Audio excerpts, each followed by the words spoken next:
Welcome to episode number 1 of Banter with the Bear with your host, Stevie Tembers.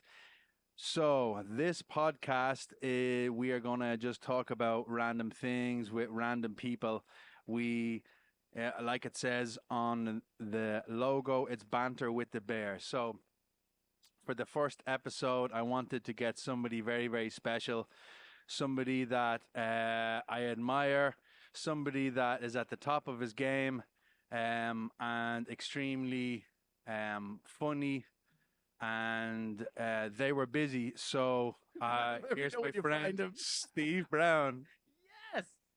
So we're literally scraping the bottom of the barrel. Everybody else was busy, but Steve actually answered my call. And that was an introduction in which I was like, who is he talking about? Very, very good friend of mine, Steve Brown. Very, very good friend of mine. Stevie Bogan, Stevie Tembers. So Steve is the current drummer of Tesla. He's also been in bands such as Oleander, currently the End Machine as well, right? Correct. You were also in Montrose. Awesome. Yeah. Look at you, stalker. There you go. You know that little white blur that's outside your house in the bushes? That's me. What is that out there? What is it? Did you catch me popping a couple of caps off in the air the other day? You have a gun, yeah? Well, Merca. I have a gun too. Isn't that crazy? yeah. Well, we have a house up the mountains now, so. Are you up the mountains, yeah? In your cabin? Yeah. So. What's the address? You'll never find it, even if I gave it to you. Yeah, I suppose, right? That's the best part. But yeah, I have a gun. I went and did my hunting license, and then I went and I wanted to get a rifle, and I went to the store and to the gun store, as you do, right? Yeah. Yeah. And I walked up and I said, I need a rifle. I would like to hunt deer. Now, mind you, I've never shot a deer. I've never even shot at the deer, but I have it just in case. And they said, okay, and handed it to me, and it was so surreal because I don't know what, like, the gun ethic, like, even though it's not, like, loaded or anything, you're in a store, am I supposed to, like, look through the thing? And so I was just like, that's nice. This is a great one. And I went, I'll take it. And then I thought I'd be able to walk out of the store, and they're like, all right, give me all your stuff. And your money. Yeah, and your money, and then come back in 10 days, and then I did. And then I honestly thought that it was going to be like a hidden camera thing, even though I had everything that was legit. Because like he hands the box to me, and then he's like, "You probably need some rounds, don't you?" And I'm like, "Yeah, probably need some rounds if I'm going to shoot something." Right? It's really surreal, man. So he gives me, "What kind of bullets do you want?" And I go, "The ones that fit in the new gun that I have, Do you want a strap?" I'm like, "No, do I need a strap?" And he's like, how far are you going to be walking with the gun? And I'm like, I have no idea, to wherever the deer are. So you're going to pull the car over on the side of the road when you see one. Yeah. You're like, stop the car. I got it. But yeah, and then just, that was it. And then as I was walking out of the store, I'm literally looking around me. I'm just like, somebody's about to just go, "I'm sorry, sir. We've made a terrible mistake. Error. I'm sorry. And then I got into the car, and the whole way home as well, I was looking through the rear view, and I'm like, somebody's going to stop me. But anyways, no, it's good. I like going to the range and shooting. I can pop a postage stamp from about 400 yards. So Nice. I don't know anymore. My eyes are getting bad in the old age. Oh, these two. Yeah. Sometimes when people always go, "Didn't you see me waving or whatever?" And I go, "Listen, half the time I can't even see the other members in the band.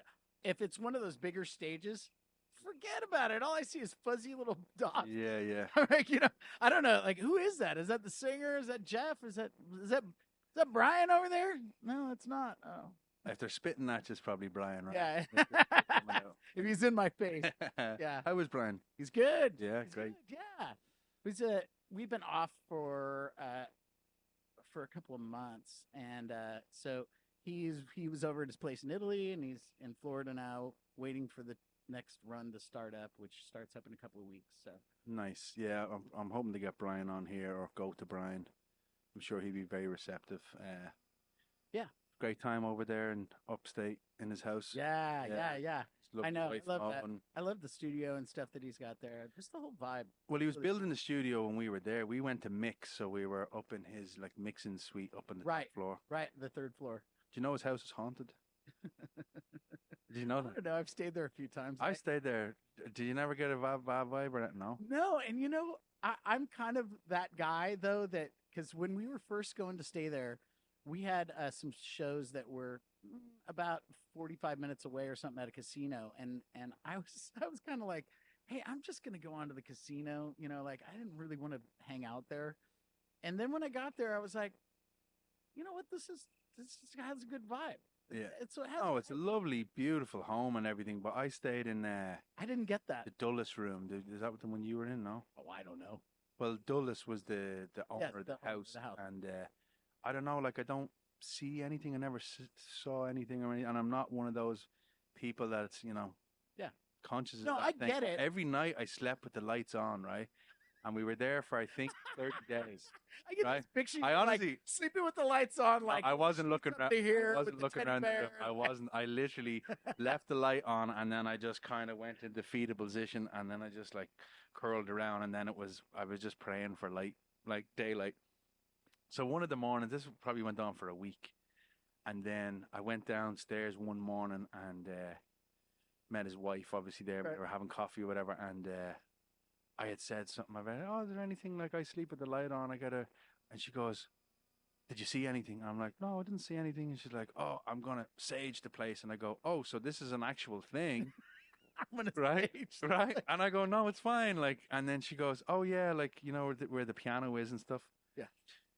Apparently, there's a woman that sits there and listens to when you play the piano. So I wasn't playing that piano anymore. This sounds like the Elton John story. No, no, no, She's no. giving it to you. Maybe I don't know. Maybe it's their chick. I don't know.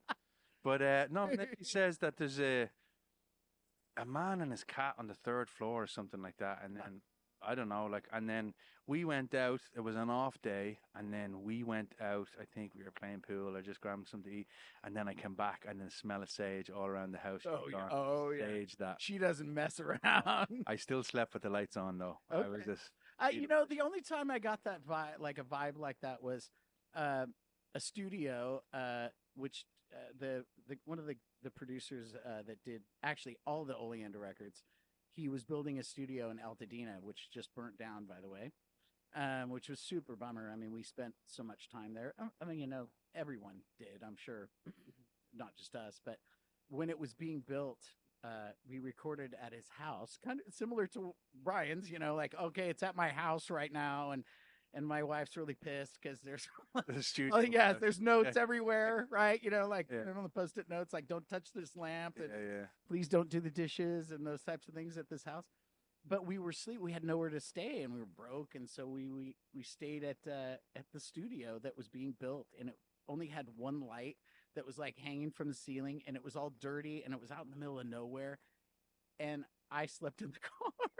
Like, I am not sleeping in there. There's no way. I slept in the car the whole time. Yeah. It was awful. And, just a few, and, it was in the days where we were in our 20s or whatever. And we're just pounding beers, trying to get some sleep, and we're just like, Tired. on that. It was terrible. So there's a place, actually, to be precise, 7 miles out the road because it's called the 7 Mile House. Yep.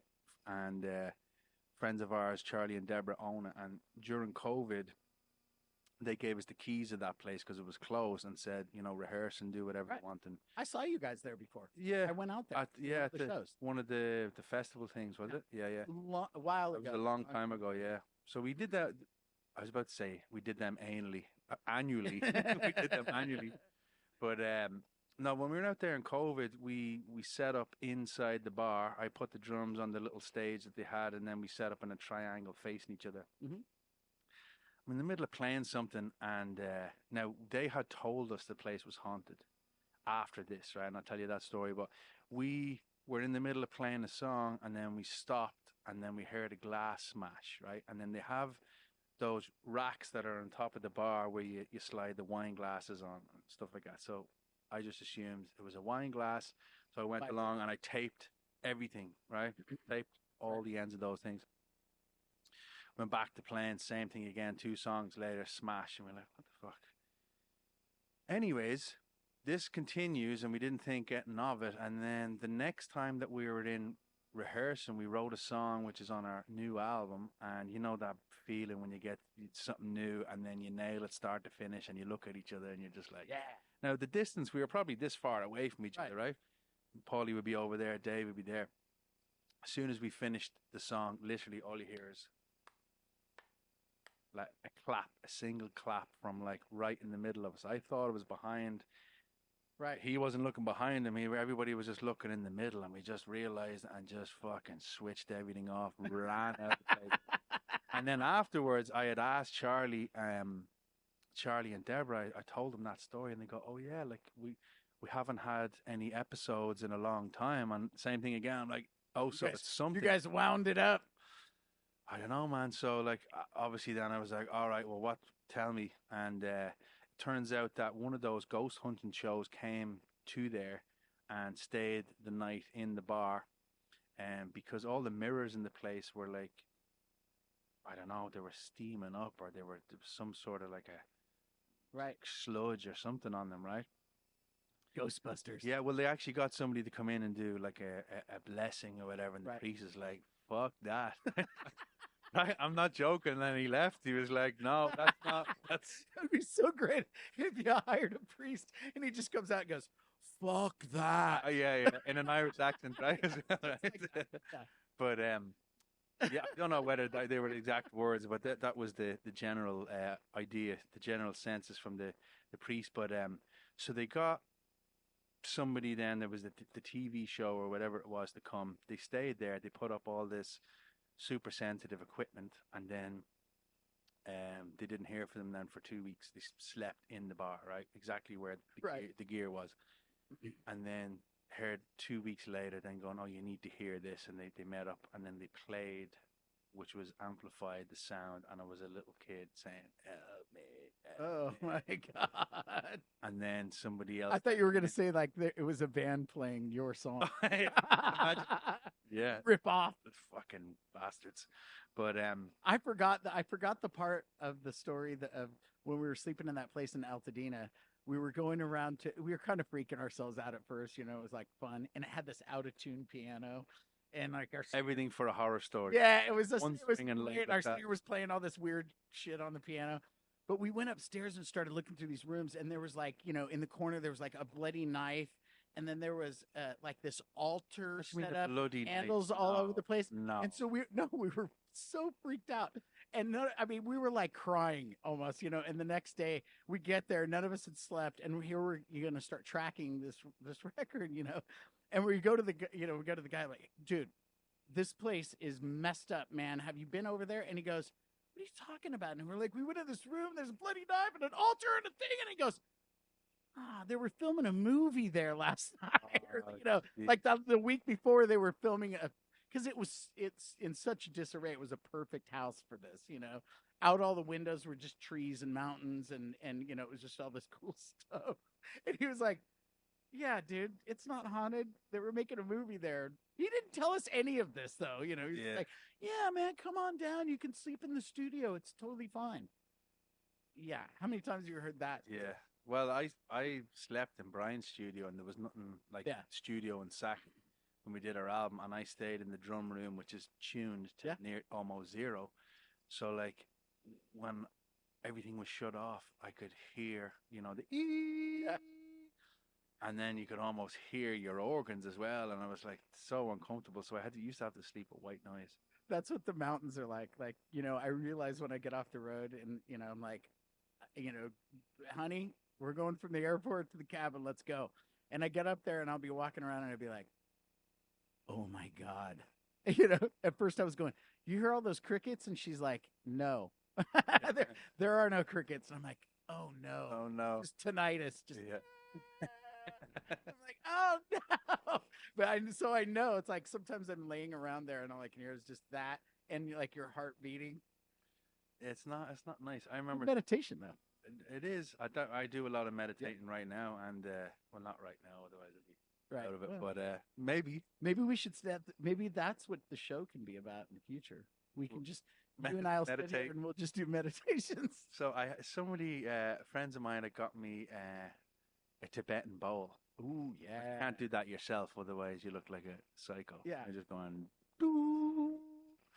Yeah, but Maybe we if should. you're by yourself, who's gonna know? Who's gonna know? Tree falls in the woods. Can you hear it? So yeah, just yeah, ghosts. I thought I didn't. That's not on my list of stuff. I know. I don't know how we got into we're that. gonna talk about, but yeah. Does that go in that half-hour category of taking a commercial? probably not. We just edit all of that out. You might want to do this intro again. I literally said we're scraping the barrel, and here we are, 20 minutes in, scraping the shit out of that. We're just talking about ghosts and.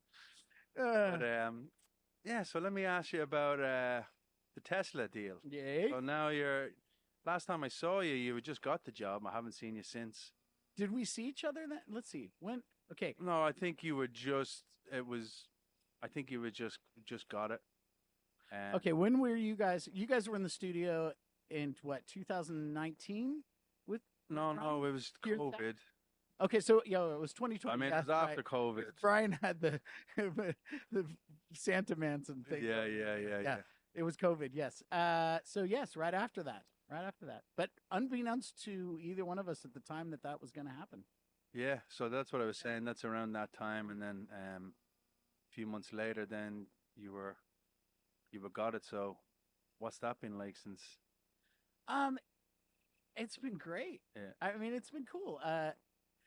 In some ways, I've been around those guys for so long now. We had already. I mean, we were going back like 15 years of like stuff of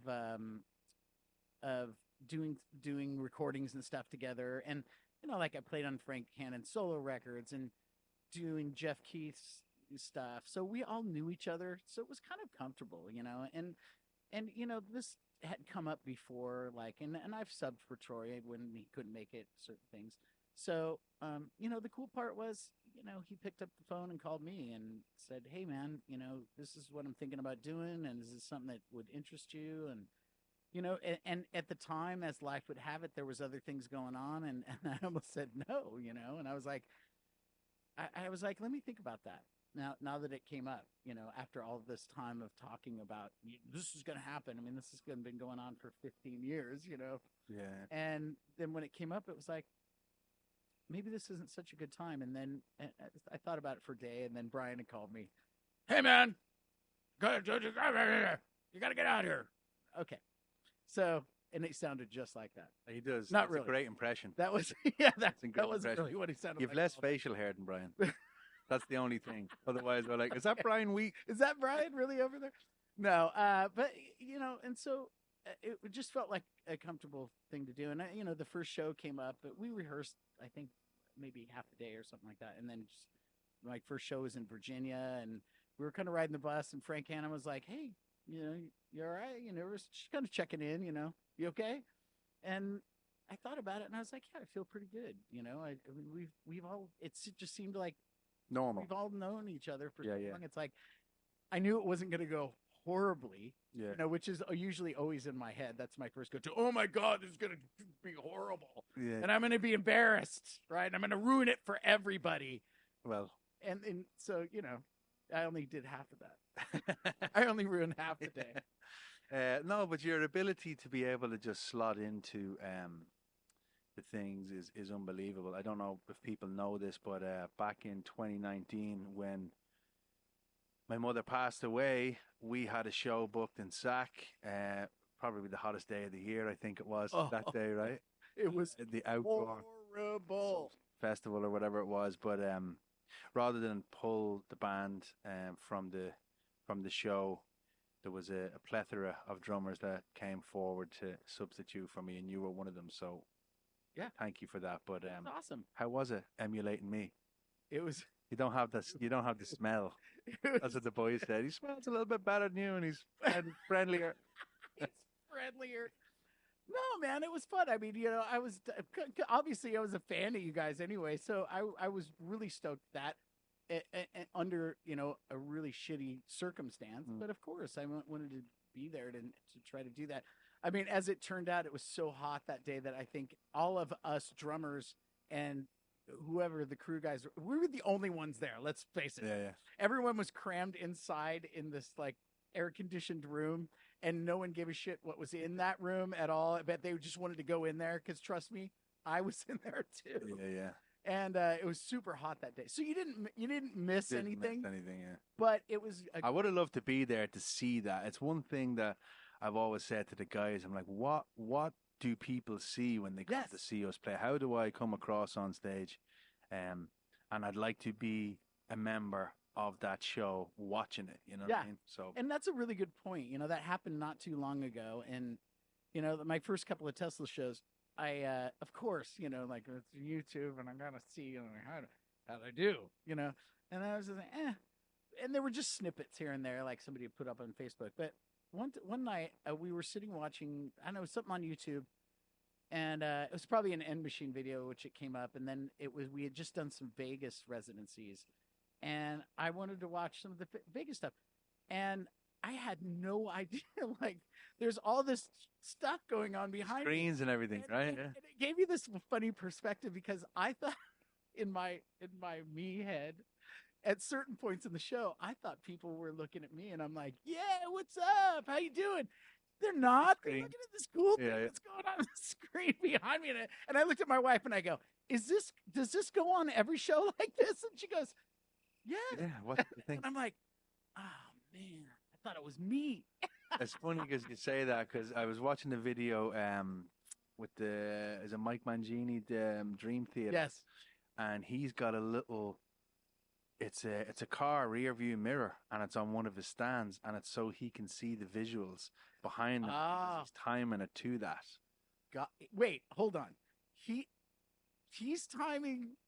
He's playing to the video behind him. It's not on a click somewhere. So why would he have to? That's what I was thinking. Like, you know what I mean? I mean, no, I'm sorry. Not that Mike Mangini couldn't do that because I'm Sure, it's a thing when well, I he mean, could. when you get to If that anyone could level, pull it off, he could pull it yeah, off, yeah. and I would never say that he couldn't. But I would find that to be a hard. What not? I mean, of course, it's a hard thing to do, and I know that he's a guy that loves a challenge. So maybe, I mean, you know, maybe. Yeah, but I was thinking that too. I mean, are you sure it's not to a click or No, the show? God, It's you're- like at this, You know what? you're at that level. You know, you hit a button and the show starts. You're hurting my head just thinking about somebody actually doing that, and that would piss me off. It'd be But I'd be like, really? You got all those things to do, but you're bored enough that you have to put a mirror up so you could time yourself to the video. well, coming soon, 2025. I'm getting my little rear view mirror, and I'm Well- gonna be looking at my. You know, the first time I saw that was when Rage Against the Machine first came out. Brad Wilk used to have his back to the crowd, and he'd have Yeah. those 7-Eleven mirrors up on either side of him. And I was like, oh, these guys are just so tough, man. Yeah, yeah, Like, yeah. just not facing the crowd and having mirrors up that, you know, oh, God. But he used to be with Pork Pie for the start of his career. I didn't And and he was recorded because when I got my kit, Bill had brought me around the office and he showed me.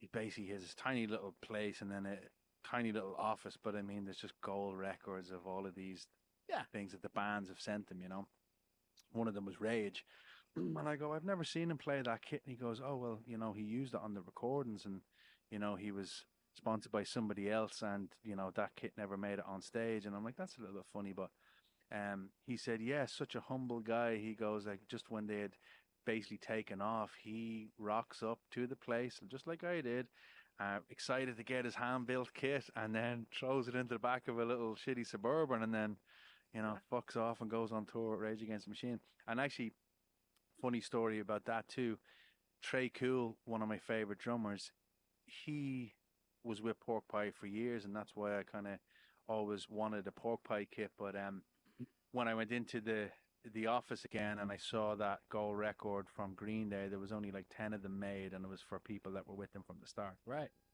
And anyway, I was say, yeah, Trey's one of my favorite drummers, blah blah blah. And he goes, let me tell you a story about that. He goes, I built him a 4-piece Silver Sparkle. And I go, yeah, I know the exact kit. Yeah, you don't need to tell me. I know you are Right. such a Trey Cool guy. Yeah, yeah. I was just like that. Yeah. I was like, had a chub in my shorts. I was just like, but anyway, he goes, yeah, I built him the kit. And then the tech came, picked it up, and then away they went on tour. And then he gets a phone call that night in the middle of the night, answers it from the tech, going, Bill, we need another one of those kits. And he goes, why, what happened? Is a break or what happened? He goes, no, we burnt the fucking thing. Set fire to it because he was with Slingerland for years and he was getting the entry level Slingerlands and then putting the snare and nice cymbals and everything and set it fire every single night. And then the tech is running around trying to get the cymbals, the snares, all of the salvageable stuff. But he said he got straight out of bed, went down, spent 36 hours in the shop, made them a new kit. So this year, I had this kit that my brother had made, and Tama made him these drums for the Monsters Rock tour with Van Halen in 1988. Okay, so they made one of them, and all these years I've hung on to him, and this has to do with Bill also. I'll get to that in a second. Because I found out something interesting, and I was like, I got to tell Stevie because I know that Spill the tea. Your guy. Spill the tea. Yes. It's not that big of a piece of dirt, but it was interesting. So my brother had these drums built, and they were the first. Do you want to say who your brother is, by the way? We never even. Yeah. Oh, my brother's Mick Brown from Dokken, and Wild Mick Brown. You forgot that part. Yeah. Well, yeah, he made that mistake to my dad one time. Like, it's Wild Mick, and my dad was like, "You sure about that?" But anyway, so he had these drums made, and he decided that he was going to, Keith Moon it every night, just mow them down. And so I had these drums all these years, and I actually used them to record. They were in a studio for a long time. They've been on some other really famous records. And so I finally rounded them up and I sold them. But as I was going through these pictures to kind of get the history of them, I came across this picture of him at the LA Coliseum, and it was, 80,000 people or whatever. And it's him, and there's just drums everywhere. And he's laying on the stage, but he had fallen apparently and knocked himself out. And when he got up, he just picked up a floor tom and threw it. And the guy that caught it in the pit or something like that was the Tama rep and gave it back to him, luckily. But I remember after that tour, I got all these drums and a case of stands. And there was a storage unit of broken shit. And it was like the size of this room. And it was just bent stands and broken legs. And I mean, everything broken you could possibly imagine. And I carried this crap around for years. And finally I was just like, oh God, I got to get rid of it. So it reminds me, you gave me a stand back in the years, and there was a slight bend to it. Yes, that was one of them. That was one of the millions. Honestly, I think because it was one of those, I needed it for my drum pad, and it didn't have any feet. Yeah, didn't have any feet on it. Yeah, and then you were we built the Frankenstein stuff. Yeah. But what was interesting about that at the time, there's two things interesting about that kit. One was they had RCA jacks in it because it was the first time they used triggers on regular drums, right? So they needed to trigger the stuff, and they had these big brains that had his drum tones from the record in it. And so this is 1988. Stuff's kind of in its infancy, and D-Drum made these. They were cartridges, and they looked like old Atari cartridges. And if they didn't work, you had to pull them out, blow on them, and stick them back in. It was like an old Atari or something. And so the drums had these RCA jacks on the side that just took the vibration, went into these brains that worked sometimes. And sometimes not. And so, it was pretty crazy. They did have good luck with that, but then, then my brother's mowing through them every night. So these things are oblong and they're all weird. But what I did find out later in researching the history of my brother's drums and stuff like that was his drum tech at the time, Tom Mayhew, who works for Guns N' Roses now. All of his drums went to Bill Dedamore first to do the bearing edges. Yep. I did not know this. Yes. So I'm pretty sure there was a lot of things like that back in the day that went to Bill, and then there was Bill's drums getting stickers slapped on them for somebody else, and these companies were sending their stuff to Bill for that reason. And then also, I don't know if I should tell you. Well, I kind of Well, have to. this, I mean, at the time, I don't think that this was a deal that Bill was with through Deep. Tom. You know, this wasn't like Tom didn't send them to Bill to have them spruced up. So my brother, they were sent to Sent Tom to him. first, and then Tom would say, "Hey, I want these bearing edges on this," and Don't this like guy is this the guy that guy. does it the best because they also put this shit called Zola coat on them in those days, and I later found out there. Okay, so don't quote me on this and don't freak out any drummers out there. So you know how drummers get. You know, they're Zolico rules or whatever. I don't know. That's a good impression too. You're the man for the impression. Well, you know, if there's trolls on the internet, I'm great at them these days. You know, They'll find you. You know, I mean, I still get 4. I'm 4 years with Tesla now. You know, and they're like, where's Troy? Fuck you. I'm still getting this. That's me. You know, and That's me. throwing crap at me, and you That's know, me. booing in my hometown. I mean, oh my god. You know, like okay, awesome. So anyway, but they sprayed this crap on him, and later somebody told me, well, it was the fact that they put this coat on there that they said made drums louder, and it was like this white paint with sparkles in him, and it was supposed to make drums like louder or something like that. And basically, somebody else told me it was to make up for the fact that they were making such shitty drums. Oh yeah. Which is just a great thing because like all my brother's drums except for like a couple of kids had this shit in them, right? You know, and you know nowadays I don't even think they would. I don't even think that company exists anymore. But I think that's one of the banned substances now that they stop banning coming into the country. I would imagine that it is. Maybe that's why they set fire like so quickly. It was probably asbestos and stuff.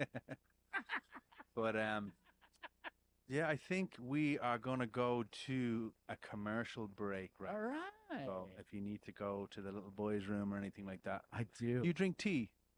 No, but you do. I do, and I'm gonna make. I'm gonna make us a pot of tea. You're gonna have some Irish tea. Am I? You are. I will have that with There is plenty. Plenty. You like that? Where that came from? All right, we'll be back in 2 minutes. This episode is brought to you by Generate Designs. They are the masters at custom printing, engraving, and etching. They do our beautiful mugs, and they etched onto this stone for the podcast. They've done all the stickers and vinyl and anything that goes with it for this podcast. So they do apparel, they do keepsake boxes, mugs, keychains, and basically anything.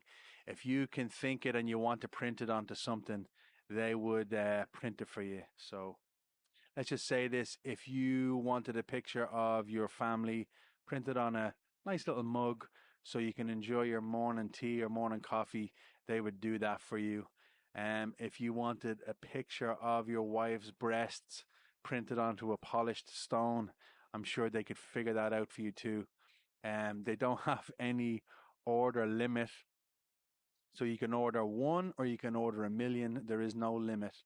The more that you order, the cheaper it's going to be in the long run. They offer international shipping, so there's nowhere in this planet that they will not get you your merchandise. You could be stuck at the side of the road in a snowstorm in Norway, and they will get that polished stone to you. You could be at the top of the Himalayas in a deep meditative state, getting a reach around from a Buddhist monk. If that's what you're into, they will make sure that you get that keychain of your family or the mug that you ordered sent to you right there. Use the code BEARBANTER for 20% off all your orders from them. And that's BEARBANTER for 20% off. We should be putting all the information at the bottom of the screen right now. So check out Generate Designs and tell them Stevie sent you. And we're back just like that. And we're back. So we had the Guatemalan tea ladies come in while we were gone. That's right. The Himalaya tea ladies. So I don't know what ad got inserted last, but if they did, this is the finest Himalayan tea. Yes. Just don't smell it. You'll be all right.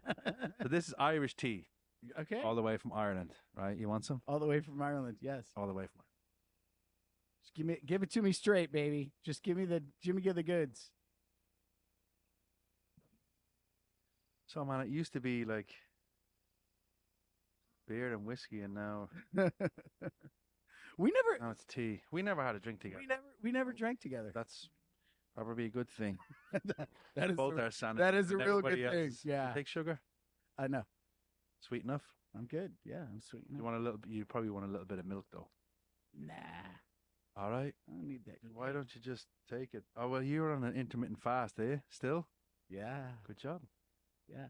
I did that this year because I had so much. I have psoriatic arthritis, and when we were on the road, it was August. I came off the road in August, and man, my joints were hurting really bad, and I could barely play, and I was kind of Is that due to the arthritis, or was that just due to well, you being you, like that you couldn't play? it's like, All right. play. Well, I'm going to get to that too. Yeah, I was playing really, really bad. I was playing really, really bad for me. I doubt that. For me. Well, Did anybody else notice, or do you just know the high standard that you have? I had a couple of shows where I flubbed a couple of things that normally I wouldn't. Now, because usually I'm pretty consistent. I've always been really consistent. Are we cheersing to this? Here. Cheers. Cheers. All right, close enough. Too old. Banter with the Bear Too mugs old, on man. sale now. Right here. Yes. Don't don't counterfeit those. Yes. Right. It's better with a little bit of milk and tea. You're not a seasoned. I like to raw Irish. dog it. Yeah, evidently. But yeah, so I got home and I was really just really swollen, like fat guy swollen bad, and I could On the hands. everywhere.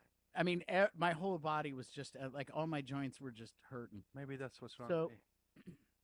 so I finally talked to this rheumatoid arthritis specialist, and she was like, "Look, hey, how do you want to do this for the rest of your life? Do you want to eat cookies and cake, or do you want to play drums and live, a crappy life existence?" And I was in bad shape. I mean, it was mentally, I was really screwed. So I stopped eating sugar and white flour, and within a couple of weeks, I had lost almost 14 pounds. Wow. Just from the water weight, water retention. And dude, I went through withdrawals almost as bad as alcohol, like going through that. I mean, I was shaking and I was dizzy and I couldn't figure out what was going on. And it was like, duh, you're going through sugar withdrawals. So, were you a big sugar eater? Well, yeah. I mean, everything that we have on the road is just like, and it's always, The quick fix. look, there's 13 of us out there. It's always somebody's birthday, and there's always a big fucking cake in the refrigerator. And guess who gets up at 2:00 in the morning to have a pee, and then I look around and no one's around, and I'm like, I'm digging into that cake, and oh, by the way, there's a pizza over here because there's 23 pizzas stacked up on the couch, and there's no one around. I'm having it and going back to bed. You know what I mean? So it was just bad. So I had to kind of do it different for the last 6 months, and so. You look really good, man. Thank you. Really good. I I'm getting there. I mean, dude, I went to the gym for the first time. I'm 54. I went to the gym for the first time ever, a few months ago. Shows you're about to rip out that leather jacket with that one visit to the gym. I just actually, no joke. I came from the gym here. I didn't lift one weight. I didn't do anything. I went and I had my cold plunge. There you go. Do cold plunges or anything like that? No. No, but that's where the intermittent fasting comes in. I'm just trying to do something different. Yeah. Is it working? Do you feel like you have energy? I'm only on week 3, so but I do feel different. Yeah, and what's funny is I feel like I only need to eat once a day. However, I still force myself to. So I'm still eating too much. You know what I mean? So I'm learning. I'm experiencing it. But I will say that when I went back out, and I didn't have the sugar, and I didn't eat the processed foods and stuff that I was eating. Because, I mean, look, let's face it. We're on the road. Our rider is chips and breads, and everything has sugar in it. Everything has, it's just the nature of the beast, right? Yep. So This time I was like, look, I'm gonna have to do this different and go to the store myself and get vegetables that I can do, or pre-make meals or stuff like that, just to keep me a little bit more square. You know what I mean? Yeah. And so, but once my head was so much clearer that the playing was completely different, and I felt so much better, and it was honestly, it was like getting sober all over again. Yeah. It's crazy.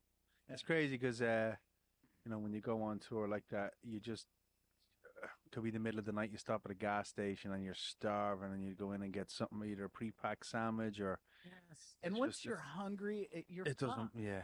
Because especially those gas stations and stuff. Oh my God, give me the fried burrito at the Flying J, or and there's always a goddamn corn dog somewhere or something, and it's like 3 a.m.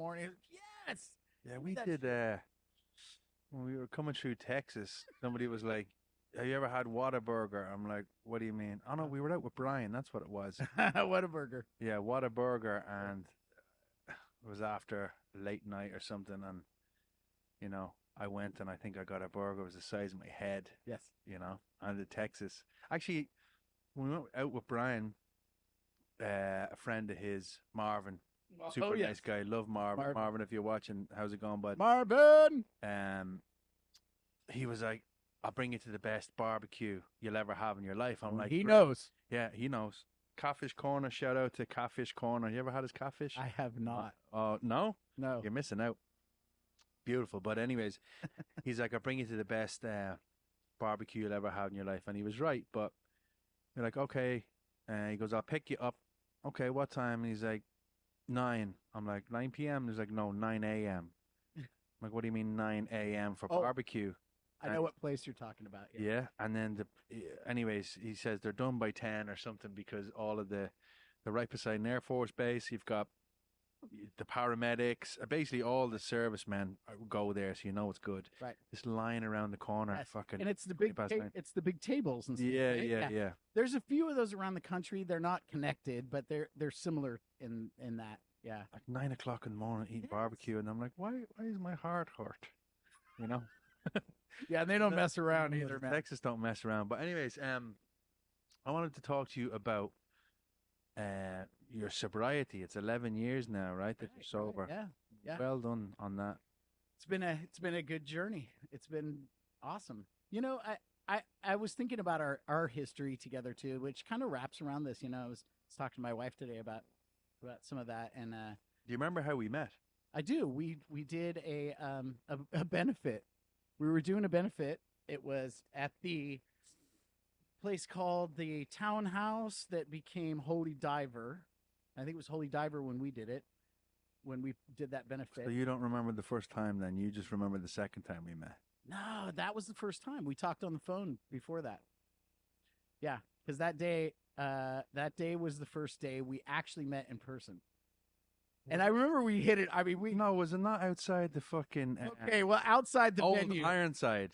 That was the old Ironside. No, that was after that, though. No, because that's the first night that I met you, and then we played a show. No, we came. I brought the Oleander guys to see you after that. No. I know, because you came up and introduced yourself, and then you ended up helping me pack my drums. I said, "Look, we'll hang out. I'm just going to pack my kit." And you're like, "Oh, we'll shoot the shit." And then you helped me pack my drum kit. You don't remember that? That was after the benefit, though. So was I wasted the first time? Yes, and as a matter of fact, how we actually, our first encounter with each other. I'm embarrassed now. When you came I tell everybody that? When you came up to me at the benefit and said, "Do you have any papers?" And I went and found you some. I went and found you some papers at the benefit because I found somebody else. It was a newspaper anyway, I imagine. It wasn't looking. That was our first introduction to each other. Well, I apologize because I probably was wasted. And that's kind of what I'm... That's kind of... But that's what I'm kind of want to touch on, because it's... And this wraps around to that, because part of my sobriety was getting outside of my comfort zones. And my comfort zones were really... I really didn't like to go out. I still don't. And it's okay now. I'm okay with it. But I didn't like to go out and see other bands and stuff. It just wasn't my thing, and I'd get really nervous about it. But part of being sober is I knew I had to be around those environments eventually anyway. And I wasn't, I wasn't playing. I mean, I had to when I got sober, I couldn't walk very well. I stuttered. I couldn't talk hardly. I had to drink things, eat through a straw. I couldn't dial a phone. I couldn't write. So I literally had to learn how to walk and talk again. And we had that kind of conversation in our beginnings, in our meager beginnings together. But you guys were actually like some of the first friends that I had as a sober guy going out into the world. And I just happened upon you guys and I was like, I love this, right? And you guys, I loved being around you guys. And it was like so much, we were having so much fun. And it was just such a cool time because I wasn't playing in bands. I wasn't planning on really playing in bands. And so that was part of the, the fun thing I was telling my wife, like, I went to the NAMM show and helped you set up your drums. And she was, I told her, honey, in front of people. Yeah. I set up somebody else's drums in front of people. I remember. Yours. Yeah, thank you. But no. You remember that night? It was such an important part of the process. I do remember that night because a bunch of things, that was an interesting trip for me personally, because I think things started to change a little bit and I realized that I was kind of missing the boat on some things that I needed to do with music. Mm-hmm. Because I was still in that mode of like, I was still in that mode of, look, I was to myself, I was a bitter failure, right? And I had, I had nothing to go on because my success in music didn't look like my brother's.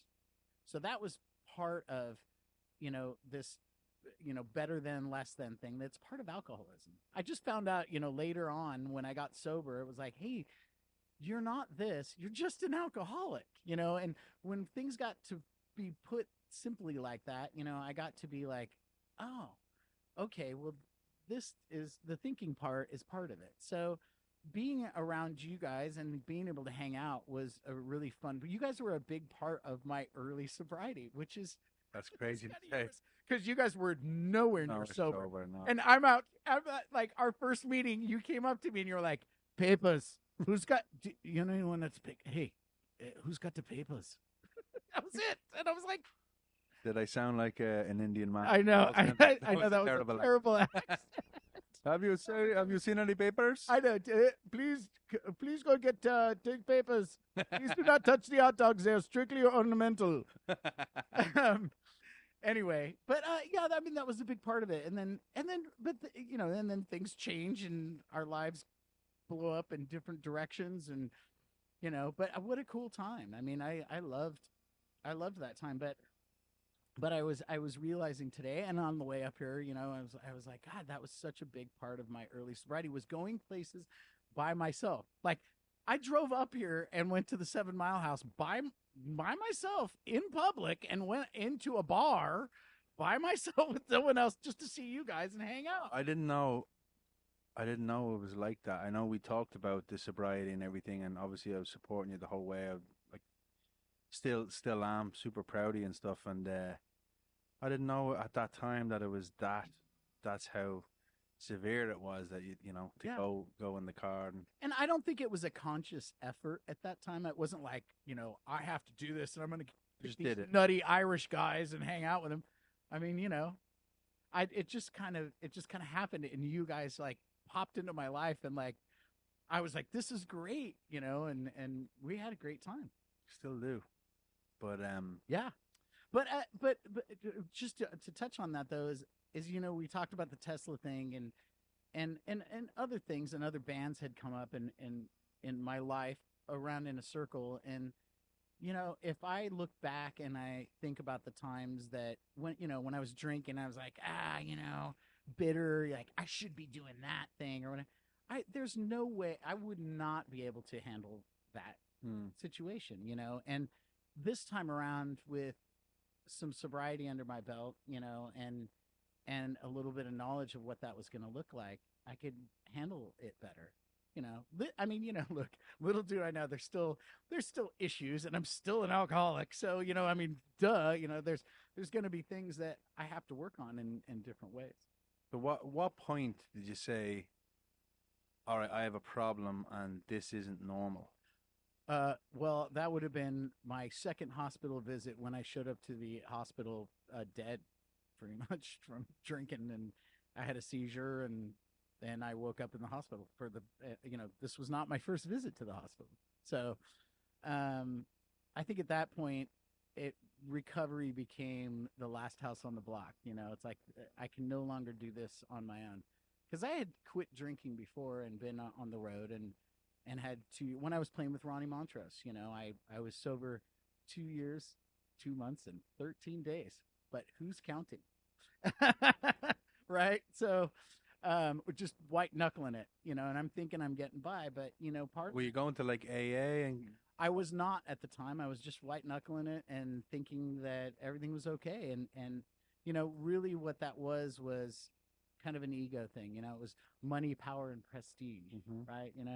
Everything on the surface, everything is looking great. But, meanwhile, I'm having these horrible relationships, behind the scenes. And, I'm eating my way through across the country, and there's all these other issues that are popping up that I'm not aware of, and so that was a learning experience in itself, because after I had started drinking again, it had stopped working, right? It wasn't when I picked it back up, I was like, oh yeah, I'm gonna get wasted, and nothing happened except for it didn't take very long for me to be back in the hospital again. Yeah. So, but after that, it was just like I finally had enough sober people that were in programs and that were around me. They were like, "Hey, man, this is where you're gonna have to do, and this is how you're gonna have to do it." And I'll be honest, it took me some time because this wasn't registering. Like I said, I was stuttering and I was not walking well. You got to rewire your brain of the thinking, the everything. Yeah. And then you want me to understand what you're talking about when I don't want to be here. You know what I mean? Yeah. So, but I knew that I had to get this, and there was just a feeling that, look, I'll stay here until I understand. And then about 3 months in, it was like, I heard something that made sense to me, and I was like, wow, okay, well, maybe this is part of it. But 6 or 8 months later, I'm playing drums in Oleander, opening for Tesla. Yeah, wow. And that was a big day, because I said that day was not going to happen again. I was trying to find Oleander another drummer, Wow. And they were like, no, you're going to do it. And I was like, great, but you need that rally and support from your boys, like because they got the worst of it. I mean, they, as far as band members, they saw the whole decline. Yeah, I've never been brought to the hospital or anything like that, but I've stopped drinking. I wouldn't say I'm completely sober. I'm able to kind of control it now. I went to Ireland recently, and I think I had 5 drinks in 2 weeks. That's shameful, though. What? That's shameful. Well, it's not like I'm on vacation. I'm going to my family, and Yeah, but I want to hear from the family. No, to be honest, it's obviously being on the road and being on a band. In a band, you are the party. It doesn't matter whether it's a Monday or when we were at the height of what we were doing in Europe, we were sponsored by Jägermeister, and we were punishing bottles of Jägermeister every single day. Jägermeister was responsible for my first hospital visit, by the way. Oh yeah, that was my first go around of, why am I yellow? but it's I don't know. I remember I was sober for one of the tours, and it was only just to kind of prove that you could. I could do it. I remember taking a camera, and I got into it. I was like, oh, I'm just going to take pictures of all these beautiful cities we go to. And we were playing somewhere in, I think it was Belgium or something, and I was out the front taking a picture of the venue, beautiful columns, like pillars and stuff like that, and I said to our tour manager at the time, I went, wow, look at this. This is unreal. Check it out. And he was like, you were here 8 months ago. I'm like, no, I wasn't. I would have remembered these awesome pillars and the cobble lock. We met at Old Ironsides. Yeah, I know. Yeah. And then, and he was like, you were dragged out of the back of the venue by your heels. And I was like, wow, okay. And that was Now, don't get me wrong, I've still got hammered since, and it's Of course. Yeah. I don't know. I can't remember the last time I was hammered. I don't like something having control of me. Right. Like I quit cigarettes. I don't smoke weed. I don't Me do neither. anything like that anymore. And um, I don't know. It was the fact that something had control of me, and I was lucky enough to Right. be able to get a hold of that before it. For me, it was more of a uh, progressive thing, over the years. Um, my wife and I had met in 1989, and dated for a few years, and she saw me drink beer, during that period. I was like 19, and I was going places, don't you know, right? and but then years later, I was sober when we reconnected, and I was like, boy, did you miss a lot of good shit. Or did she? No, she didn't miss. Exactly. Yeah, she didn't miss anything at all. She missed the worst of, and I said, you missed the worst of it. But the thing is that in my 20s, okay, it was fun. Then it's fun with problems, and then it's just problems, right? Yeah. And by the time I was 43, I'd already been in the hospital a bunch of times, and I can't, I was drinking around the clock, and I just I couldn't imagine life with alcohol or without it. Yeah. It's the jumping off place, as they say. So you have a son, which is he's Huh? what 25 now. 25. So he He would have been 14. he's yeah he was You he got was sober. he was between probably years between 10 and 12. Not the best of he didn't get the best of dad in those years. Yeah, but I'm sure Um you're making up for it now. Like I mean, it's a night and I, day difference. yeah, I mean he got to see me go through the process, and and and I actually I feel really good about that. And we talked maybe a year or so, I think. Was it this last year? I was going out with another band, and I was rehearsing in Burbank, and he happened to be in the area and picked me up and drove me to LA together, and we kind of touched on it a little bit, as adults. And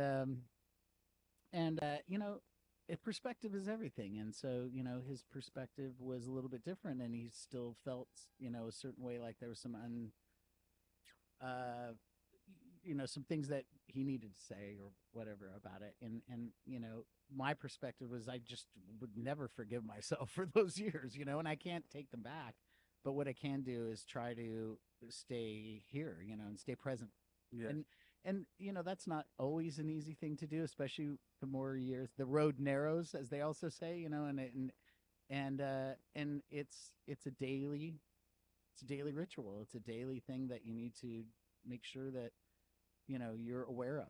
And Yeah. sometimes, man, I forget, man. I'm on that tour bus, things are going good, baby. This last year was a great example of that. Like, I'm good, and I'm not doing the things that I usually do every morning, and take my time, get my thoughts together, and go, okay, by the way, step one, I'm an alcoholic. Here we go. Do the things, some journaling, meditation, Yeah. whatever it might be. And A lot of and it's mindfulness, like you said. It's just in the it is. moment and present, and you can't mindfulness. I'm practicing that too, and you can't change the past. You can't predict the future. All you can, Yeah. I sound like a. You got one leg in tomorrow and one leg in yesterday. You're pissing on today. There you go. That's going on a mug. that's going to. That's going to be that mug on my way home later in the car. But Uh, yeah, I just had a daughter there as well. Like she's 16 months old, so last September. And I don't know, it was just a switch just went off, going to have to do better. And like that, I'm kind of fortunate enough that she hasn't seen the side of me that once was. Well, of course not. It's called being a grown up. No, I know, but it's You like, grow up, and as they say at the bottom of the bottle, everything looks cloudy through the bottom of a bottle. right.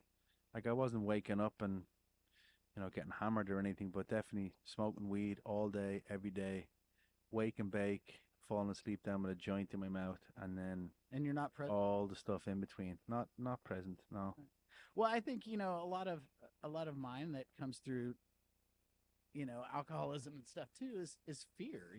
Like I was petrified constantly, always, and of everything and everyone, and now I'm a father, and I have to do what now? And I had these great parents and these great examples. And, my parents, by the way, saw them on the way. They're 91, both of them. They've been together for 80 something years. I mean, like ridiculous, and great examples. How did this happen? And then that happened, and then that guilt and those things. So it's all a practice of getting rid of those things, dealing with them, getting rid of them, trying your best to repair those, that stuff, so you can move on. But I mean, look, I jump out of bed and I'll go hit the day and thinking I got this, and it ends up messed up. And like they always say, like more alcoholics drink over a broken shoelace because they're not prepared for that to happen. And you're like, Yeah. fuck, there it is. That's it. You know what I mean? Day's ruined. And that's just, it is, you're like you said, it's mindfulness, it's trying to, one of the best lines that I heard, because we talked about the middle finger and people, and especially the internet, and anytime you put up a post, it's just, like, hey, I want to put up this post about something, and then some butthole has to come in, because I'm sure it happens to you all the time, because people think that we're funny, right? And they're telling, ha, and you're putting up something serious, and they're like, hey, remember the time that whatever. It's God, you say, oh. So those things get frustrating after a while, and I forget. But I heard this great thing, and it was, we don't see people the way they are. We see people the way we are. Mm. And I try to remember that all the time, because if I start going out in the world and just being like, look at all these people wasting their time and whatever, guess who's the sick one? Yeah. If I have a problem with the world, it's me. It's you. You're right? the common denominator. Yeah, I look at that too. Like it's And that's hard for other people to, it's hard for other people to understand when I try to explain that. I mean, come on, I spend a lot of time on a bus with, 13 other guys who aren't in my position and aren't alcoholics or whatever, and I try to explain to them why I do these things, or hey, maybe there's another way you could think of this or whatever. They're like, why do I want to do that? Because that's the way I got. Yeah, you got to rewire it and reframe it to where it's normal for you. Yeah. But the tested guys don't really drink that much, No. so it's not a party thing. And, oh God, no. Which is great, because I'm sure you have the support of everybody. Yeah. And Absolutely, like one thing I wanted to touch on is like the whole idea of why I started this podcast is to bring on people in different professions and see what makes them tick, but also go behind the scenes and realize that, the glamorous stuff, because everybody just sees that hour on stage and it's, fuck yeah. Everybody sees me in the street and they're like, oh, you look completely different. I'm like, what, without your drum kit? You know what I mean? Like I just said with the jokes, or yeah. See you in the street. Now, don't get me wrong. When I'm on stage, that's me in my element, but that's right. That's Stevie on stage kind of thing, and everybody's expecting you just to be hammered and right. Each to their own and stuff. But like, what do you think the biggest thing, the misconception is of being in a band, a successful band that's on the tour? What do you want to tell people that they don't see behind the scenes?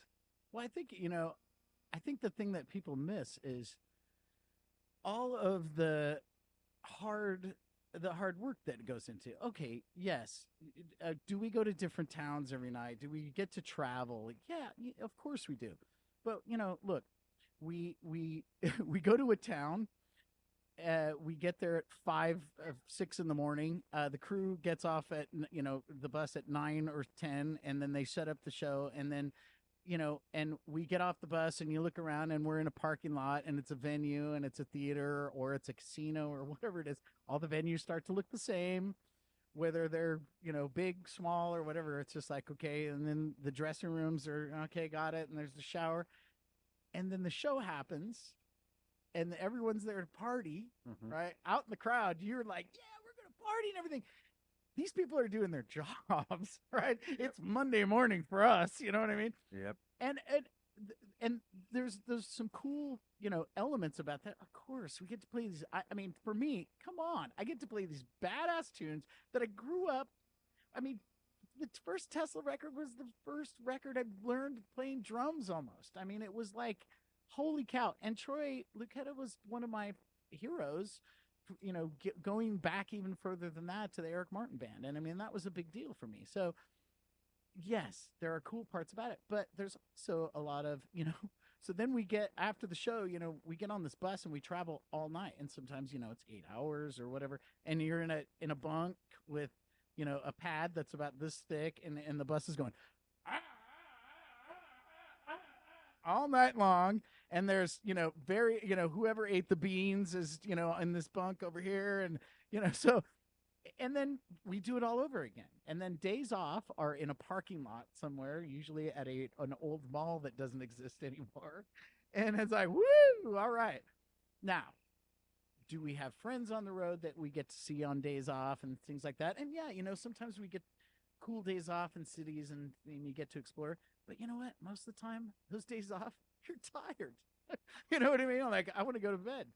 So it's, and I tell people all the time, it's a job. It's a job. It's a fucking awesome job. It's like no other thing, and only people like us know what it's like to have those moments on stage where it's a spiritual experience. And that was part of my sobriety too. I had to realize that I was going through these motions, and I'd spent all these years doing this stuff for a reason that was unbeknownst to me at the time.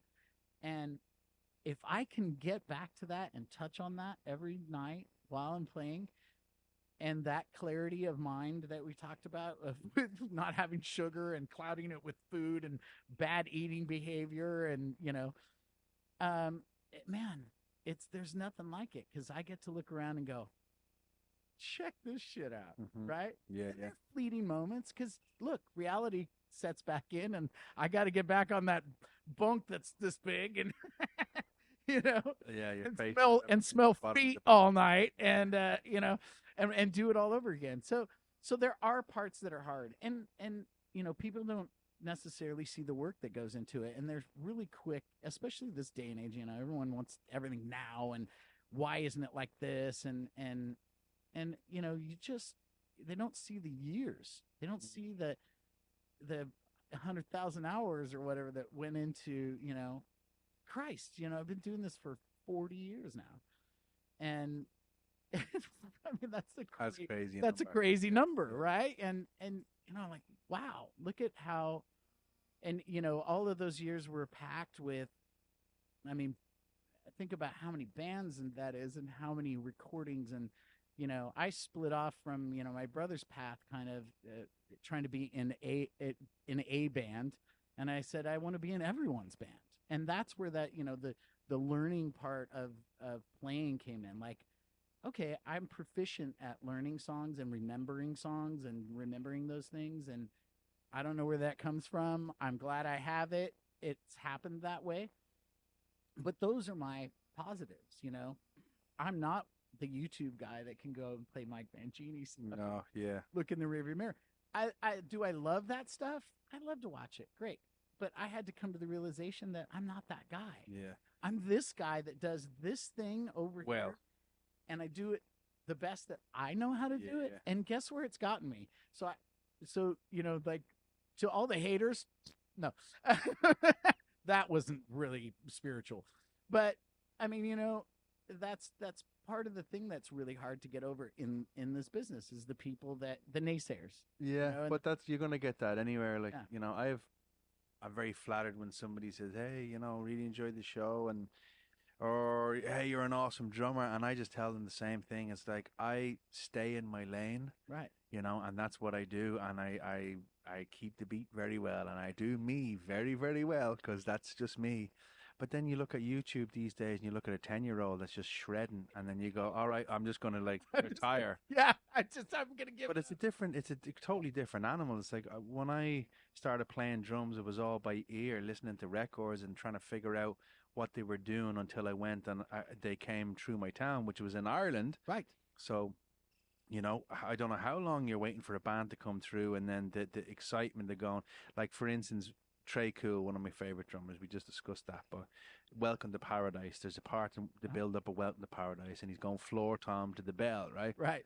And I'm listening to that record, I'm like, overdub because at that stage I Yes, was I know the part you're okay, talking about. right? Overdub, Yeah. overdub because I was recording at the time. I thought I knew everything.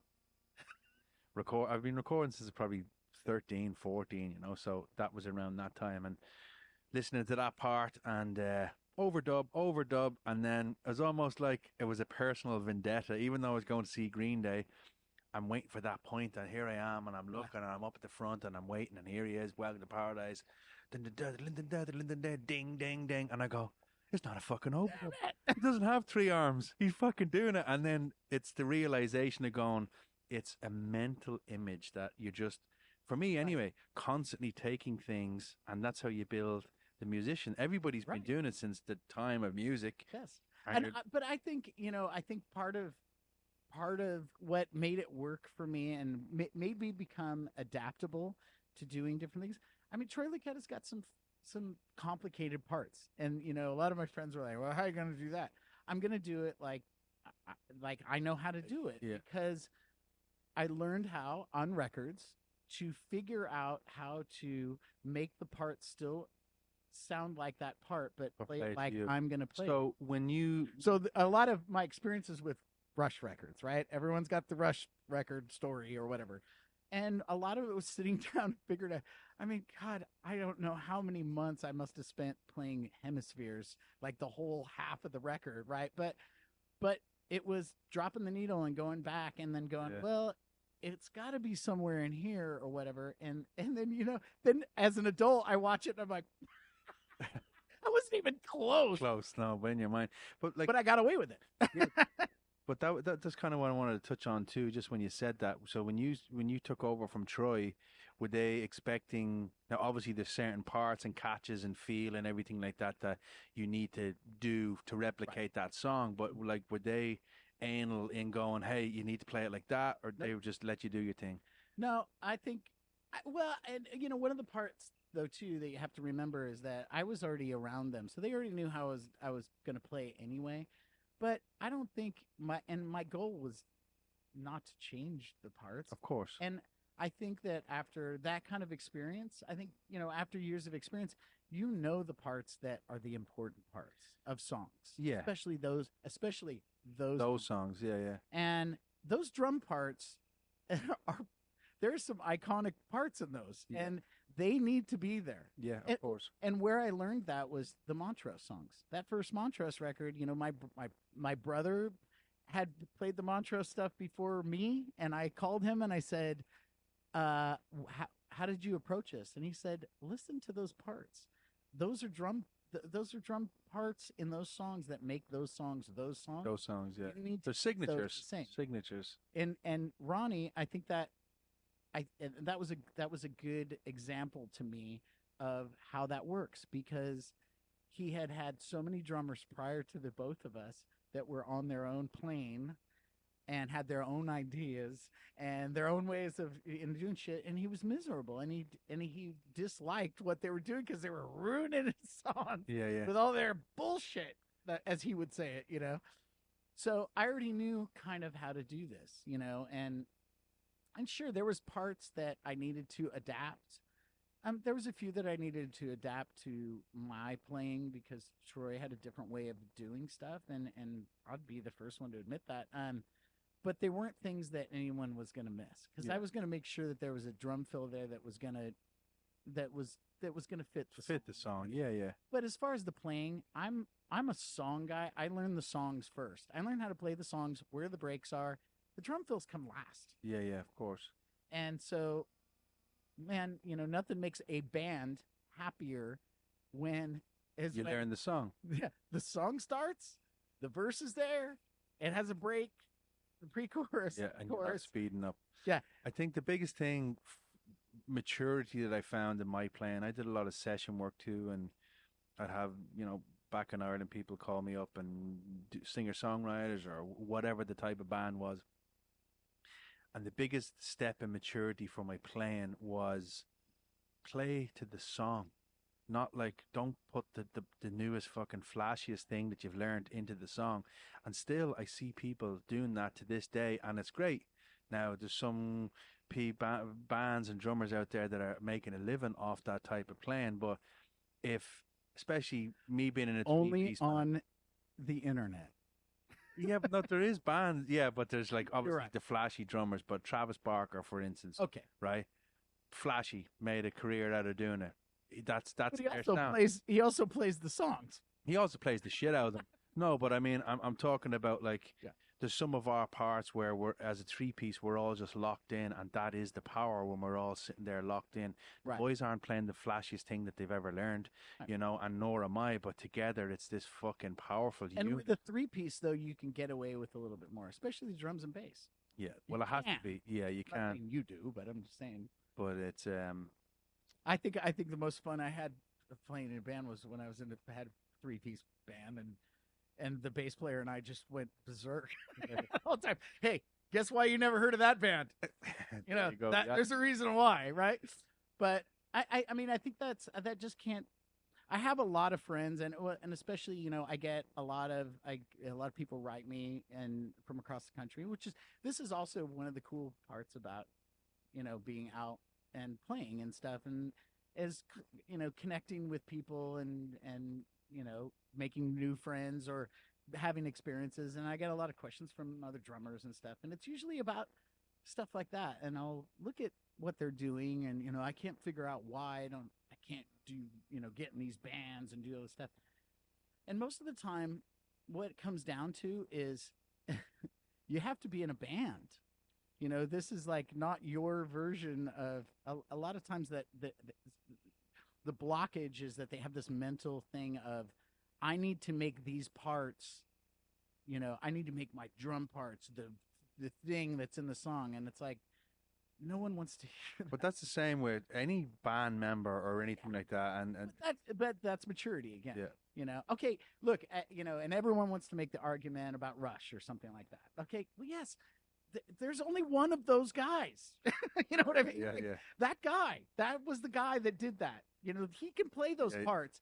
There was a band, they did that. That supported all of that. And it's very hard to have those experiences all the time when you're playing especially when you're playing in a rock band. And I've only played in rock bands, and whatever you know, else is going on out there in the world is, and I know the bands that you're talking about, and there's a lot of like complicated stuff, and I go, holy cow, you know, like, what is that? So, you know, I mean, there's some crazy drumming and some crazy playing all the way around. I don't know how to figure it out, but I'm glad that they did. Yeah, and you do you, boo. Yeah, but on the regular, I mean, you know, I can't go out and play Tesla songs and play drum fills through the whole thing. Nor would I. I mean, that's just not who I am. You know, Yeah. I can't. I don't do that. You know, there was right in the beginning. You know, Frank Hannon wanted me to do like, let's do drum solos. I'm like, no, I'm not a drum solo guy. You know, I've seen videos of you doing an L16 bar. Okay, so we agreed on a drum break, right? So all right, we'll get a little drum break. Well, then it turned into me. He's like, you got to say something to the crowd, and so, you know, so then it got into the silly But thing. you don't do backing vocals, do you? Yes, absolutely. Oh, you do. Oh, yeah. Okay. And so you know, so then it got into this thing where it was mainly for the crew, because then the crew started cracking up, you know, and I'd be like, what's up, Minnesota? You know, and it was just silly, you know, and then a bunch of triplets and stuff, and then we'd go into the next song, right? So that was enough, but that got old pretty quick, and our esteemed mutual friend Brian Wheat was like, that's gonna go away. I was like, that was right, yeah. Thank you for amusing us for a little bit. We got a good 6-month run out of that, and then that was about good, which is fine with me. You know, that's not. I just, you know, that part would get there every night, and that would be the only time my stomach would just be. And then, you know, sometimes it would be like some of my hero drummers who I'd met for the first time, and then I'm like, check this out. You want to hear some triplets? You want to hear some triplets, motherfucker? How about them apples? You know what I mean? Like, come on. You know, I'm just silly. You know, it was more silliness, which was part of the fun. I mean, you know, it was fun until our monitor guy put together all of the "What's up, Minnesota?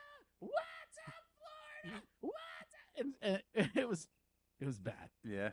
It needed to go, and I'm happy. Happy did. So I think we have a few minutes left, so I'm going to try and do some quick fire Go things, what's in your go-to tour bag? As far as my What can you not live without on tour? hmm. Now, that can be equipment. Obviously, you've got your kit and all of that stuff and your types of sticks, but I have I have my bunk bag, and it has all of my shower stuff in it, my big book of Alcoholics Anonymous, and and my headphones, and that goes everywhere with me. So that's my shower stuff, and my bag goes in my bunk, and it never leaves my side. what Yes. any pre-show rituals or superstitions that you Yeah, I used to have some weird ones, and then I decided those didn't work. I do for the past couple of years. There's this little like 10-minute stretching thing I do with for my shoulders and my arms, and that's about it. I and did think. you only start stretching recently? Like really, yeah? You know what? You're so energetic when you play. I can't. I thought you would have been. Well, yes, and then I would go out cold, and I would wonder why I hurt so bad, and I'd be throwing up in a bucket because my joints and everything would hurt. And look, I'll be honest, I tried to warm up a million different times, and I sit down, and I had a pad with a backpack that I'd pull out of my wardrobe case, and I'd set it all up, and I'd go, bink, bink, bink, bink. God, I suck at that, and I brought it home and I gave it to a kid. Yeah, no, I was the same. I took a practice pad, and then I'm like, that this is not the warm up I need. I started I do a lot of stretching, and sometimes I would run. Yeah, You know, I started doing a little more yoga type things, and finding a space to do that's sometimes difficult. But yeah, that's usually the ritual more than anything. I think like we walk out as this last tune's playing, and like an intro's going on. Usually I go over and like hug the guys, and I go out on Brian's side, so I always give him a little sugar. Yeah. I think No matter what. for the last good few shows and stuff that we've done, I've been sober, and I'll go somewhere quiet, and then I'll meditate, guided meditation, and it's so wild because it used to be like, where's the shots, where's everything, I gotta be hyped up, and now it's the complete opposite. I'm just like going completely, it's calm before the storm, and then when I'm warming up mentally, I'm like, all right, I'm gonna Yeah, I've always been that guy kind of too, though. I had to figure out over the years, and my best my boy Dan McNay, who Dan and I were in every band in Sacramento together, like in Montrose too. And he was the opposite. And so we always have a joke with each other. I'd be like trying to be quiet in the corner, and he'd be like, "It's a Super Bowl, baby!" And he knows it's a Super Bowl. There'd be 8 people, including my parents. It's a Super Bowl, yeah. And so every time I talked to him, I was like, "It's a Super Bowl, baby." It's wild how things change. Actually, you met Dan When? the same day I met you. Dan Oh, yeah? was the bass player at that benefit. Oh, yeah? That night, yeah. I'm glad you remember these. And by the way, I remember that Old Ironsides thing, and I know it was well after we had met, because I hadn't been to Old Ironsides in years, and neither had Rick from Oleander, and I took Rick with me and helped you load your drums that night. Yeah. I remembered, sober guy. No, Hi. No, good. But these are the things, Because that was the last time I went to Old Ironsides too. Yeah, probably me too. Probably. But I do remember that I was like, I said, "Oh yeah, let's get chatting," and I got to pack my drums. You're like, "All right, let's fucking do it." I'm like, I can't even get the guys in my band to help me pack my drums, and here you That's are. right. It was going to be short. And then we stood outside the venue until like 3 or 4 o'clock in the morning, just shooting the shit, laughing hysterically. I do remember that, and that's wild. Another thing I wanted to say as well is, down in when we did NAMM that time, I'm not going to mention any names, but when we did that show in the Hilton, it was one of the fucking hottest things I've ever experienced in my life. They had me in that fucking, remember the Perspex box and everything, right? And I just remember, it was great. There was people everywhere, the balconies and everything, and I just remember in my mind, I'm like, I have to get out of here like fucking now. We hit the last note. I went outside. You're already out there talking to few drummers, and the person I'm talking about, and I just see a bottle in his hand that looked like water, and I'm like, "Fucking give me that! I need it!" And I just went, "Gung gung gung gung." I chugged forgot it, about that. and a pure vodka, and spat out everywhere, and everybody By the collect. way, he's a sober guy now too. Great. Yes. I'll probably get him on here, and then we'll talk about that. But I'm not going to give. It's not. No, it's not who you were thinking. It is. No, it's not. It's not Mike Vanderheel. No. No. That was Alan Krieger, Right. who was the drummer. Well, he's a way famous guy. Look him up. But that's who that came from. Vanderheel just happened to have it in his hand At that time. I don't think Okay, that was his. Because Mike was all right. Yeah. no, that was hilarious if I remember that. And then I'd see him round Nam. If it wasn't him, why was he winking at me every time I passed him at Nam with his water bottle? Yeah. I'd be like, Well, I mean, you know, maybe after, yeah, he might have had it after, but I remember it was not his at that particular moment. Mike, I'm sticking up for you. I'm saying it Disclaimer. right now. That's a disclaimer. Disclaimer. I'm sticking up for you. There was something else about that night though, that was interesting. Is after that I ran into Derek St. Holmes and Brad Whitford, and Brad Whitford is the guitar player for Aerosmith. Okay, and Derek St. Holmes was the singer for Ted Nugent when my brother was Yeah. And he's the guy that wrote "Hey Baby" and all that, and strangled, sang. He sang all the stuff, and all the bigger hits. And the two of them were together, and so I was talking to them, and then they asked what I was doing there, and I said I was there to see you guys, and Brad Whitford was like, "Oh yeah, we saw them, and they were cool," and I was like, "Look at my boys go!" Yeah. Right?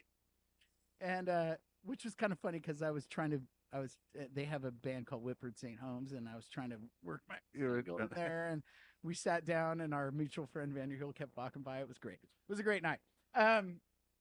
It was fun. When's the last time you were at Nam?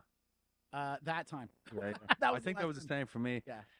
We did it a few years in a row, and then I was like, all right, that's enough. Obviously, we sponsors and endorsements and stuff that, we're very thankful to have, but at the same time, it just became like a fucking drink fest, and that was it. And I was just like, the last time I went and I did all the endorsement things on the first day, and then the rest of it was just getting hammered. And I'm like, this is not the way it should go. You know what I mean? We should be. You know what? I had a great time. Don't get me wrong, but every time I've come back, you get the Nam tracks. Oh God, everyone's You're just sick again. sick as a dog, and I have my companies and my people that are friends that I love the products that I use. And look, I don't get them for free.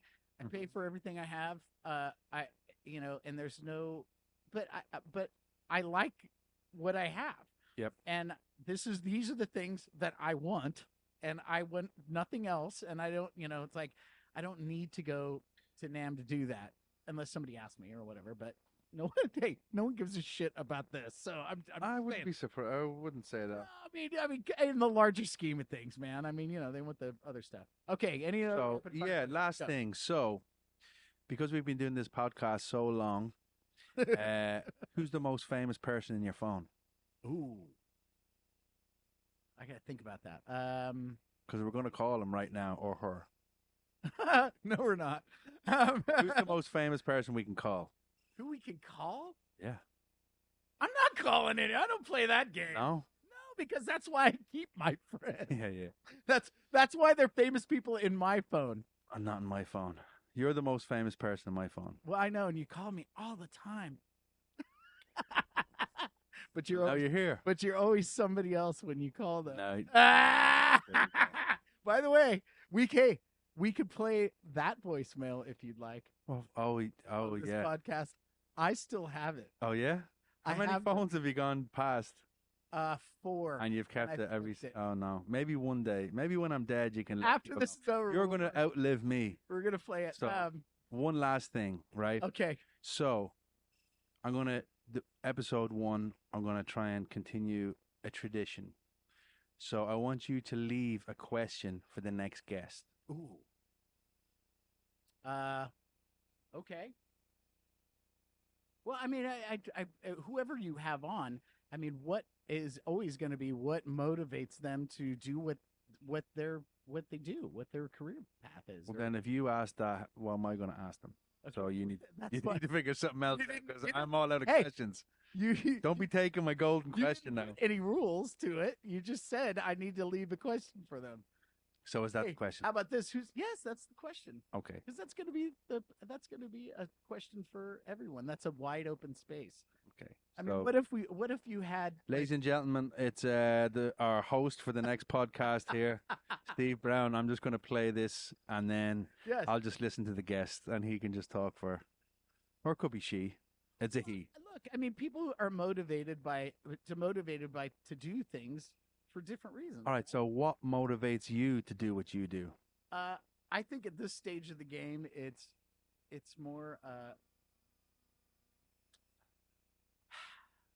it's more a spiritual thing, and it's more about what I'm supposed to be doing, and not what I think You should be doing. Yeah, yeah. because it used to be money, and that went out the window a long time ago. Because hey, here I am, right? But You mean here you are, like at this podcast? at this podcast, If I was anyway successful, I would not be here. And if I knew I was going to get money, I would. if I had $1 million in the bank, baby, I'd be somewhere else. I'll tell you that. Well, I'm glad you're honest with me. I wouldn't expect any less. No. I mean, there is a point to everything, and yeah, I mean, money, of course, is going to motivate you to do things or not do things. I'm not ashamed to say that, but I mean, sometimes you have to do things because you're put here to do. We're drummers, and we know how to do that really well, and we were given that for some odd reason, and here we go. And to not do that is kind of just seems a shame. Yeah. For any reason. Yeah, well, I think that's it. Is there anything that you want to promote here? No, but I'm so glad we did this and got together because it's been Thank you. too long and It's we've been been very too long. busy. It's been 5 years. 5 years. That's been 5 years since we've seen. 2020. No, it wasn't 2020. I think we were back doing another session. Brian's was 22, maybe. No, it was not. It couldn't be that No. long, man. No, that was our last picture together. I'll find it. I'm gonna find it at the end of this. It's 5 years. I know it dude. It goes like that. It was a picture of me, you, and Troy Lucetta. Was that's the one? No. There's not a picture of me, you, and Troy Lucetta. There's a picture of me, you, and Brian. And as a matter of fact, by the way, it's the only. I was sober. I was. And by the way, it's the only picture of me and you that exists in the same picture. You, me, Brian. All right. Well, sorry, Brian. We're going to take a picture tonight without you. At least then we'll stop that tradition. But all right. One last thing publicly, right? Over the last years that we have known each other, you have been instrumental in some pivotal moments in my life. Give me information or advice. Your phone is always on. I really appreciate that, and I say that publicly because, yeah, I love you, man. And for you. Yeah, thanks very much, ladies and gentlemen. Steve Brown, podcast number 1. Scraping the bottom of the barrel. Starting it off with a bang. Thanks, man. Love you.